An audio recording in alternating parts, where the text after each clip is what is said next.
Hi everyone, in this session we are going to learn about the mechanism of breathing. That means what make us breathe. Have you ever observed that when we place our hand on our chest, we find that our chest rises and falls as we breathe in and out? How does this happen? What is the reason behind this? And that we learn under mechanism of breathing in humans. Okay. uh, as the picture is little complicated, so don't get confused. Step by step we will learn both what happen in case of inhalation and what happen in case of exhalation, right? So students, when breathing take place with the help of two things, that is very important for us. One is ribs. Okay, you are able to see the in the picture that ribs are there, and in earlier classes, lower classes, you had learned what is rib, because you had learned the entire skeletal system. Do you remember that? Okay, so rib, or we can say that rib cage, it is important because it protects the delicate internal organs. What are they?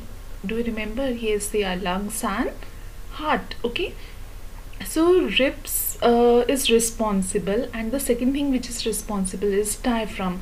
So let me clarify you first what is diaphragm.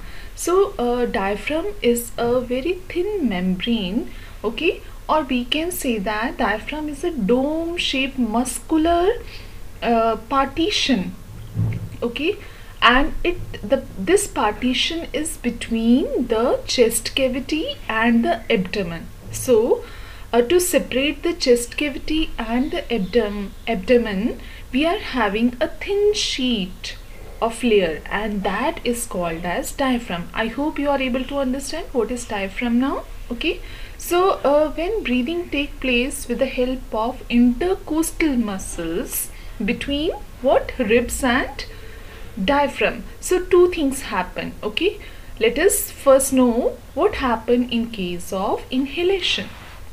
So students, during inhalation, look at the first diagram. Okay, diagram number A, inhalation. So when we breathe in, we know that we are breathing in oxygen. So when we breathe in, the intercostal muscles, it contracts, and two things happen at the same time. And what are that two things? First, look at the position of the ribs. So what happens when air is inside? The ribs move upward and outward. On the other hand, simultaneously, diaphragm, it contracts and move downward. Okay, so the upward and the outward movement of the ribs and the downward movement of the diaphragm, it increase the space in the chest cavity, so that more and more air should be inside. The chest cavity, it become large, and the air rushes into the lungs, and the lungs get filled up with the air and it expand. Okay, now what happened during exhalation? Look at the picture carefully now. What happened during exhalation? When we breathe out, the intercostal muscles, it relax, and two things happen in the same way.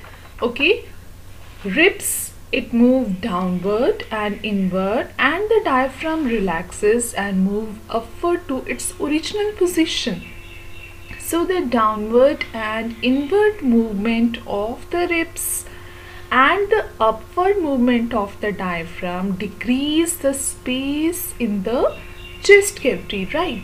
So the chest cavity becomes smaller, and the air rushes out of the lungs, and the lungs get emptied and contract, right? So this is a process which happens during inhalation and exhalation. Now let us revise again with the help of few parameters. What is inhalation? What happens in case of inhalation and exhalation? Okay, so the first parameter which I am taking is movement of air. So during inhalation, as you all know, that air which is rich in oxygen flows into the lungs, and during exhalation, air rich in carbon dioxide is forced out of the lung, right? Now the second parameter on which I am differentiating between inhalation and exhalation is movement of ribs. So look at the diagram carefully. What happened during inhalation? Simply ribs move upward and outward, and during exhalation ribs move downward and inward. Now the third parameter which I am taking is diaphragm. Okay, movement of diaphragm. So during inhalation diaphragm contracts and moved downward. Okay, and during exhalation diaphragm relaxes and move upward, right? Now the fourth parameter which I am taking is volume of chest cavity.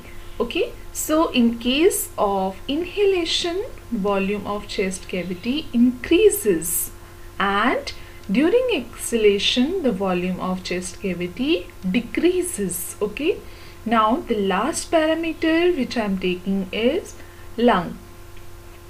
Now in case of inhalation lungs expand and volume increases. Okay, and in case of exhalation the lungs contract and the volume decreases. So the entire inhalation and exhalation movement of ribs and diaphragm with the help of intercostal muscle, the entire system, it is the mechanism of breathing in humans. Okay, now we will proceed to the next step, which is very very important and very challenging. Students, when we are always in the definition of breathing, we always speak that we are taking oxygen inside. So is it like this only? Are we selecting the molecules of oxygen from the atmosphere? Okay, this is oxygen, so it should be inside my nose. Is it like this? No.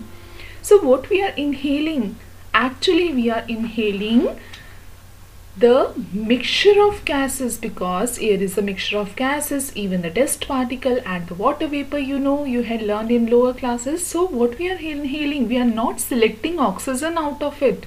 We are inhaling the air. Okay, so when we breathe air, it is taken in our respiratory system, but only oxygen in the air goes to the bloodstream, while other gases along with the waste like CO2, they exhaled out. Okay, and on the basis of this, we know the percentage of gases which we inhale and the air which we exhaled. Okay, so oxygen 21%, you know that. Okay, let us know what is the most abundant gas which is present in the atmosphere. Yes, nitrogen. Nitrogen is 78%. Okay, and oxygen is only 21%. Okay, so when we inhale, we are inhaling nitrogen also along with other gases. Now the question arises, if the air is 78% nitrogen and 21% of only oxygen, so why do we say that we breathe in oxygen always and not nitrogen? So to answer this question simply, it is very interesting one.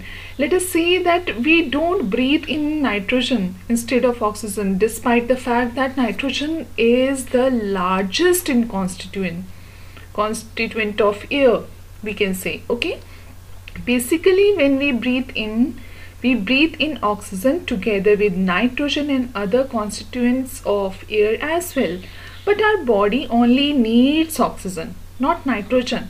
So the amount of nitrogen we breathe in is exhaled out and not absorbed by our body, unlike oxygen. Okay, do you understand this? And actually our body need only oxygen, because it is very very reactive and easily react with the molecule to supply food and energy to our body.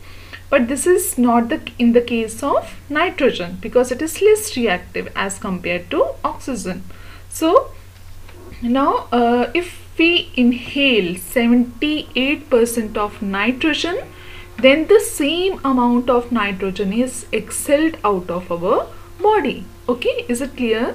Now look at the first one, that is oxygen. So we are inhaling 21% of oxygen, and this oxygen then it reaches to our cell, and there it is used up in the reaction, aerobic reaction, and after that, that's why the exhaled air also contain oxygen, but it is in less amount, 16.4% only. Now look at the second case, carbon dioxide. A very small trace of carbon dioxide we are taking inside our body, but we know that during cellular respiration we get in the product of the reaction, in the product of the aerobic reaction, we can say that the we get oxygen along with water and energy, we get carbon dioxide along with water and energy. So we get carbon dioxide as a product of the aerobic reaction. So that's why in exhaled air the amount of carbon dioxide increases. Okay, and come to the third point, that is water vapor. So we take with very little water vapor, but when we exhaled it is much as compared to the earlier one. So I hope you should know that it is not only oxygen, or we are not only selecting oxygen to be inside our body. It is the mixture of gases which we are taking, but only oxygen is utilized and absorbed by the body, and rest others they goes inside and exhaled in the same percentage. Okay, now the next like we will learn that what we breathe in and out. In we know oxygen, what we breathe out. How can we confirm that we are breathing out carbon dioxide gas only? Okay, or we you had seen that water vapor is in lot much quantity. So how we can prove? We can prove these two things with the help of a simple activity. Okay, for this activity, look at the picture carefully. The picture is very simple. Okay, there is a plastic bottle, and you had seen it is like you can make a hole on its lid and fix it on the bottle. Okay, and then there is a straw, and one end of the straw is in the mouth of a boy, and the other end of the straw is inside the bottle. Then what we will do, we will prepare some fresh lime water and put it in the bottle, and then with the help of straw we blow gently for few minutes. Okay, so what happened, the lime water, it turns milky. And why it turns milky? Because the exhaled air which we breathe out, which we are blowing inside the bottle, contain carbon dioxide gas, and when carbon dioxide gas react with lime water, it turns milky. So by this simple activity we can prove that the air which we breathe out is carbon dioxide. Now the second thing is, look at the picture again carefully, that the exhaled air contain water vapor as well. Okay, this is very simple because most of the time during winter especially you have done this. Okay, so the exhale air from our mouth, when we exhale air on from our mouth on a clean mirror, then the clean mirror become cloudy, and you may even find some water drops on the mirror. Okay, I hope you know this. And the air we breathe out contain water vapor. So these water vapor condense on the mirror surface to form tiny droplets of water. I hope with this simple activity, okay, you can even do these activity at home. So we can know that what we breathe out. Okay, now sneezing, because most of the time we are familiar what is sneezing. Do you know, student, that sneezing help us in many ways? The air around us, sometimes it contains various types of unwanted particles such as smoke, dust, pollen, etc. So when we inhale air, the unwanted particle which is present in the air, they usually get trapped in the hair of the nasal cavity, okay? And however, sometimes these particles may get past the hair in the nasal cavity, then they irritate the lining of the nasal cavity. As a result, we sneeze. Sneezing, by how sneezing help us? Sneezing expel these unwanted foreign particles from the inhaled air and a dust free, okay, clean air enter our body. So that now at the end we are going to learn about few diseases which belongs to respiratory system.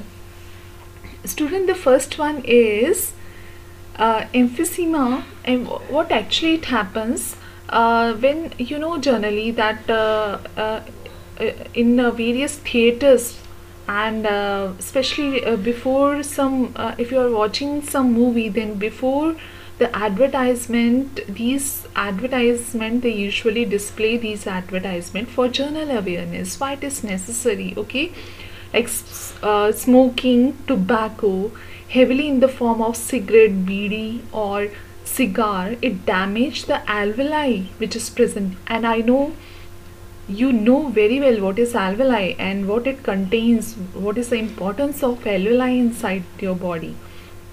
And it reduces the total surface area of the lungs, okay, because it is damaging. If the alveoli is damaged, then the surface area of the lung become reduced and the supply of oxygen will be less. So what happen during this, it is very deadly disease, okay. So the disease in which the alveoli get damaged. And what is the reason when the alveoli get damaged?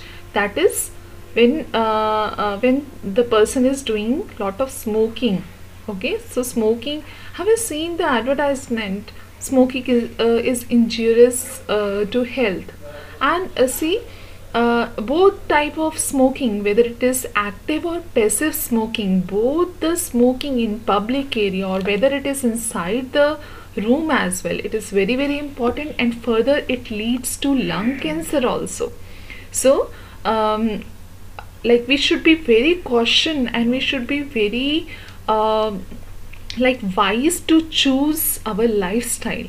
I hope you are able to understand the entire topics which we had covered in this session. That's all for this. Thank you so much everyone.